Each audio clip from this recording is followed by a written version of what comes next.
WWE SmackDown has been around for over 25 years, so let's dive into the past of the WWE and look at their first episode of SmackDown. The pilot episode actually aired 4 months before the brand kicked off. Of course, it started with the McMahon family with their internal demons that they have for each other. The first match of the night was Blue Blazer and Val Venus. For those who don't know, Blue Blazer was Owen Hart. Rest in peace, Owen. His entrance as Blue Blazer ultimately led him to his early passing. Blue Blazer and Val Venus opened up the show. Val Venus was giving Wrestlemania a show and then pinned the Blue Blazer. But Jeff Jarrett interfered and kicked him in his most prized possession. Val Venus' gimmick was still a crazy one, and he was pretty successful mid-card champion after this. The Big Show and Test followed up after this. Now, 1999 Big Show was a freak. He was using dropkicks. John Wick wouldn't even survive against him. After 47 seconds and a dropkick, Test was pinned. 1, 2, 3, Big Show won. Next up we have D'Lo Brown and Droz. Now getting past D'Lo Brown's funny entrance walk, it gets dark between these two. This was Droz in 1999 and this was him in 2016. Just 5 months after this match, these two would have another match together during a house show, but D'Lo would accidentally drop Droz on his neck in a botched powerbomb, ultimately leading him to be paralyzed for the rest of his life. Definitely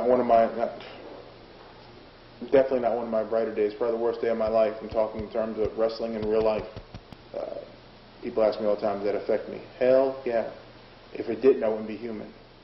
But this match ended when Albert interfered and was going to use a big pokey stick on D'Lo, but Mark Henry ran in and saved him, of course. Can't be using pokey sticks in the WWE. Next we have Kane and X-Pac defeating the New Age Outlaws to retain. These two were a pretty crazy looking tag team, honestly. Not even X-Pac can believe that he befriended the Big Red Machine. A DX Kane would have been pretty cool to see. Then comes one of the best promos of Edge's career. It was so good that Christian knew not to even open his mouth and let Edge talk the whole time. Listen to it. They will understand.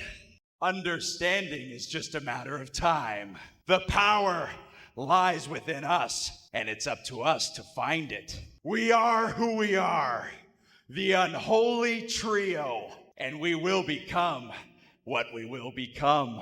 For those who believe, will follow.